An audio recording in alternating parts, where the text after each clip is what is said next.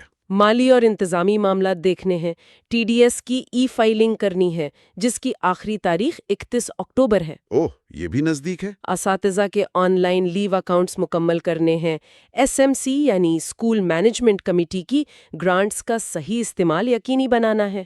یعنی پیسوں کا حساب کتاب بھی ٹھیک رکھنا ہے۔ بالکل، اور پھر کچھ اور چیزیں بھی ہیں جیسے اسٹوڈنٹ ہاؤس سسٹم قائم کرنا، اچھا۔ ہر مہینے کے تیسرے ہفتے PTM اور بیگ لیس ڈے منانا، بیک لیس ڈے، یہ اچھا ہے۔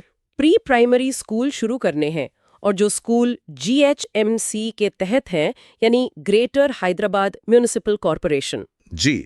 ان کے لیے 11 اکتوبر کو ورکنگ ڈے رکھنے کی ہدایت ہے۔ اچھا، خاص ہدایت ہے۔ ایسا لگتا ہے کہ انتظامیہ کافی فعال ہے اور اسکولوں سے بہت سی توقعات ہیں۔ جی، اور اگر طلبہ کے ڈیٹا میں کوئی غلطی ہو گئی ہو تو اسے ٹھیک کرنے کے لیے بھی ہدایات ہیں۔ کیسے؟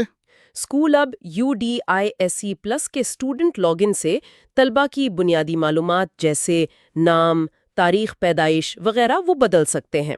چلیں، یہ سہولیت ہے۔ جی، لیکن ان سب پالیسیوں اور انتظامی کاموں کے بیچ میں اساتذہ، ان کے کیا مسائل ہیں؟ یہ تصویر کا دوسرا رخ ہے نا؟ بالکل، اور یہ بہت اہم رخ ہے۔ تلنگانہ میں ودیا والنٹیئرز کا ذکر آیا ہے، جنہیں ہم گیسٹ ٹیچر کہہ سکتے ہیں۔ جی، گیسٹ ٹیچرز۔ ان کی حالت کافی قابل رحم لگتی ہے۔ ایک ذریعے کے مطابق ریاست میں تقریباً 9866 ودیا والنٹیئرز ہیں۔ تقریباً 10,000۔ جی، اور یہ لوگ کام تو مستقل اساتذہ جیسا ہی کر رہے ہیں، لیکن تنخواہ بہت کم ہے، تقریباً 12,500 روپے ماہانہ۔ 12,000 آج کل کے دور میں؟ جی ہاں، اور ملازمت کا کوئی تحفظ نہیں، چھٹیوں جیسی سہولیات بھی نہیں۔ یہ تو بہت مشکل صورتحال ہے۔ اور کیا یہ مسئلہ صرف ودیا والنٹیئرز کا ہے؟ نہیں، ایسا نہیں لگتا۔ Telangana Pradesh teachers federation TPTF کی جو میٹنگ ہوئی راجنا سرسلہ ضلع میں 4 اکتوبر کو، جی، اس میں اساتذہ اور دوسرے ملازمین کے 2014 سے جو واجبات رکے ہوئے ہیں ان کا معاملہ بہت زور شور سے اٹھایا گیا۔ 2014 سے؟ اتنے عرصے سے؟ جی، ان میں DA کی قسطیں ہیں، پے ریویژن کمیشن یعنی PRC کے بقایا جات، لیو انکیشمنٹ، گریجویٹی اور کمپیشنیٹ اپائنٹمنٹس، یہ سب شامل ہیں۔ اچھا خاصا لسٹ ہے۔ بالکل، اور تنخواہوں میں تاخیر کا بھی ذکر ہوا جس سے مالی مشکلات بڑھ رہی ہیں۔ اور ایک اور ذریعہ ہے، شاید ABN آندھرا جوتی کا مضمون لگتا ہے۔ جی، وہ بھی اساتذہ کے کردار اور ان کے مسائل پر تفصیل سے بات کرتا ہے۔ اس میں کوٹھاری کمیشن، قومی تعلیمی پالیسی 1986 کا حوالہ دے کر استاد کی اہمیت تو بتائی گئی ہے، صحیح، لیکن ساتھ ہی ان کے جو حقیقی مسائل ہیں ان پر بھی زور دیا گیا ہے۔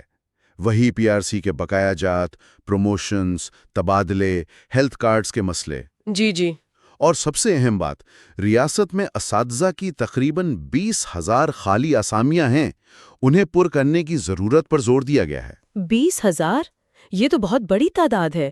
تو ایک طرف اصلاحات کی باتیں، دوسری طرف یہ بنیادی مسائل حل طلب ہیں۔ بالکل، یہی تضاد ہے، اور اسی مضمون میں یہ بھی ذکر ہے کہ NEP 2020 کا ہدف تو تعلیم پر GDP کا 6% خرچ کرنا ہے۔ جی، لیکن ابھی خرچ کتنا ہو رہا ہے؟ صرف 4.4% کے آس پاس۔ تو فرق تو کافی ہے۔ بہت فرق ہے، یہ بھی بہت کچھ بتاتا ہے۔ اساتذہ کی ایک اور یونین ہے SGTU، state government teachers union, کیا ان کی طرف سے بھی کوئی آواز اٹھی؟ جی ہاں، انہوں نے بھی اپنے خدشات اوپر تک پہنچائے ہیں۔ ہمارے پاس ایک خط کی کاپی ہے۔ SGTU کے ریاستی جنرل سیکرٹری ہیں جناب A وینکٹیشم۔ جی، انہوں نے یہ خط وزارت داخلہ کے ذریعے مرکزی وزیر تعلیم کے دفتر کو بھیجا ہے 26 ستمبر 2025 کو۔ اچھا، یعنی ہوم منسٹری کے ذریعے ایجوکیشن منسٹری کو۔ جی، اس میں بھی وہی بڑے پالیسی مسائل ہیں، TET کا معاملہ، یونیفائیڈ سروس رولز، PTR یعنی شاگرد استاد کا تناسب، اور RTE اور NEP میں ترامیم، ان سب کے حل کا مطالبہ کیا گیا ہے۔ تو مسائل کافی گہرے اور کئی سطحوں پر ہے۔ بالکل۔ آخر میں تعلیم کے حوالے سے ایک اور دستاویز ہے، تلنگانہ DSC 2023 کے امتحانات سے متعلق۔ DSC یعنی ڈسٹرکٹ سلیکشن کمیٹی؟ جی، اس میں 6 اکتوبر کو ہونے والے امتحانات کے اوقات وغیرہ درج ہیں، اور ایک دلچسپ چیز یہ ہے کہ طلبہ کی تعداد کی بنیاد پر اسکولوں کو 3 گروپوں میں بانٹا گیا ہے۔ کیسے؟ گروپ اے وہ ہیں جہاں 71 سے 100 طلبہ ہیں، مطلب بہتر کارکردگی والے۔ گروپ بی میں 36 سے 70 طلبہ یعنی اوسط، اور گروپ سی میں 0 سے 35 طلبہ یعنی اوسط سے کم۔ اچھا، تو اس کا مقصد کیا ہو سکتا ہے؟ شاید یہ کہ جو کم کارکردگی والے اسکول ہیں، گروپ سی والے، ان کی نشاندہی کر کے ان پر زیادہ توجہ دی جائے، ان کی مدد کی جائے۔ یہ تو اچھا طریقہ ہو سکتا ہے۔ چلے، تعلیم کا شعبہ واقعی بہت سی چیزوں سے گزر رہا ہے۔ جی ہاں۔ اچھا، اب ذرا رخ کرتے ہیں انتخابات کی طرف۔ تلنگانہ میں مقامی حکومتوں کے الیکشن کا اعلان ہو گیا ہے نا؟ سرپنچ اور وارڈ ممبران کے۔ جی بالکل، شیڈیول آ گیا ہے۔ 3 مرحلوں میں ہوں گے۔ کب کب؟ پہلا مرحلہ 31 اکتوبر کو، دوسرا 4 نومبر اور تیسرا 8 نومبر کو۔ اور نتائج؟ خاص بات یہی ہے کہ ہر مرحلے کے نتائج پولنگ والے دن ہی شام تک آ جائیں گے۔ اچھا، یعنی انتظار نہیں کرنا پڑے گا؟ جی نہیں۔ اور یہ کوئی چھوٹا الیکشن نہیں ہے۔ اعداد و شمار بتا رہے ہیں کہ تقریباً 12,733 گرام پنچایتیں ہاں۔ اور 11,22,888 وارڈز، پولنگ سٹیشنز بھی 1.25 سے زیادہ بنیں گے۔ بہت بڑا عمل ہے، مقامی سطح پر جمہوریت کا ایک بڑا مظاہر ہے۔ بالکل، لیکن اس بار ان انتخابات کے ساتھ ایک بڑا قانونی سوال بھی جڑ گیا ہے، سنا ہے؟ جی ہاں، یہ ایک اہم پیش رفت ہے۔ تلنگانہ حکومت نے پنچایتی انتخابات میں BC کیٹیگری یعنی پسماندہ طبقات کے لیے 42% ریزرویشن رکھا ہے۔ 42%؟ جی، اور اسے سپریم کورٹ میں چیلنج کر دیا گیا ہے۔ اچھا، چیلنج کی بنیاد کیا ہے؟ 42% تو کافی زیادہ لگتا ہے۔ بنیاد سپریم کورٹ کے ہی پرانے فیصلے ہیں، اندرا ساہنی وغیرہ کیس، جی، جن میں کہا گیا تھا کہ کل ریزرویشن یعنی SC ST اور BC کو ملا کر 50% سے زیادہ نہیں ہونا چاہیے۔ 50% کی حد۔ بالکل، تو درخواست گزاروں کا یہی کہنا ہے کہ یہ 42% BC ریزرویشن اس 50% کی حد کی خلاف ورزی ہے۔ تو سپریم کورٹ نے کیا کہا؟ سپریم کورٹ نے کیس کو سماعت کے لیے منظور کر لیا ہے اور ریاستی حکومت اور الیکشن کمیشن سے جواب مانگا ہے۔ یہ معاملہ اس لیے بھی اہم ہے کہ اسی طرح کا ایک کیس ریاستی سطح کے ریزرویشن پر تلنگانہ ہائی کورٹ میں بھی چل رہا ہے۔ اچھا، تو اس کا فیصلہ انتخابات پر اثر انداز ہو سکتا ہے؟ بہت گہرا اثر ڈال سکتا ہے، دیکھنا ہوگا کیا ہوتا ہے۔ بالکل۔ اچھا، الیکشن لڑنے کے لیے کون اہل ہے اور کون نہیں، اس پر بھی کچھ وضاحتیں آئی ہیں؟ جی، ریاستی الیکشن کمیشن نے بتایا ہے کہ کون لوگ واضح طور پر نااہل ہیں۔ کون کون؟ ان میں گرام سیوک ہیں، آنگن واڑی کارکن ہیں، مرکزی، ریاستی یا مقامی حکومت کے ملازمین۔ سرکاری ملازم نہیں لڑ سکتے؟ جی، اور وہ ٹھیکیدار بھی نہیں لڑ سکتے جو مقامی اداروں کے لیے کام کرتے ہیں۔ ٹھیک ہے، اور اہل کون ہے پھر؟ کچھ دلچسپ مستثنات ہیں، جیسے قانونی طور پر رجسٹرڈ سوسائٹیوں، ٹرسٹ یا کمپنیوں کے نمائندے جو سرکاری امداد لیتے ہیں وہ لڑ سکتے ہیں۔ اچھا، اسی طرح سنگارینی کولریز، کوآپریٹو سوسائٹیوں، بینکوں، یونیورسٹیوں میں کام کرنے والے زیادہ تر لوگ اہل ہیں، جب تک وہ کسی خاص منع کی گئی پوزیشن پر نہ ہوں۔ اور نااہلی کی ایک وجہ کچھ خاص جرائم میں سزا یافتہ ہونا بھی ہے، جیسے ضروری اشیاء ایکٹ، خوراک میں ملاوٹ، جہیز پر پابندی، شہری حقوق کا تحفظ ایکٹ 1955 یا انتخابی جرائم۔ تو کافی واضح ہیں یہ اصول۔ جی، کوشش کی گئی ہے کہ وضاحت رہے۔ اچھا، اب جو لوگ الیکشن ڈیوٹی کریں گے بیچارے، ان کے لیے کیا خبر ہے؟ ان کے لیے بھی خبر ہے۔ الیکشن کمیشن آف انڈیا نے 8 اگست 2025 کو ایک سرکولر نکالا تھا۔ جی، اس میں الیکشن ڈیوٹی کرنے والے عملے کے لیے TADA کی شرحیں ریوائز کی گئی ہیں، مطلب نظر ثانی ہوئی ہے۔ کچھ بڑھایا گیا ہے؟ جی، کم از کم یومیہ معاوضے کی شرحیں بتائی گئی ہیں، مثلاً زونل میجسٹریٹ کے لیے 1650 روپے روزانہ، ٹھیک، پریزائڈنگ آفیسر اور کاؤنٹنگ سپروائزر کے لیے 1200 روپے، پولنگ آفیسر کے لیے 1000 روپے، اور باقی عملے کے لیے؟ کاؤنٹنگ اسسٹنٹ، کلاس 4 ملازمین وغیرہ کے لیے بھی الگ الگ شرائیں ہیں۔ چلیں، کچھ تو ہوا۔ کیا الیکشن ڈیوٹی سے کسی کو چھوٹ بھی مل سکتی ہے؟ اس پر بات چیت چل رہی ہے، TPTF کے پیغامات سے ایسا لگتا ہے۔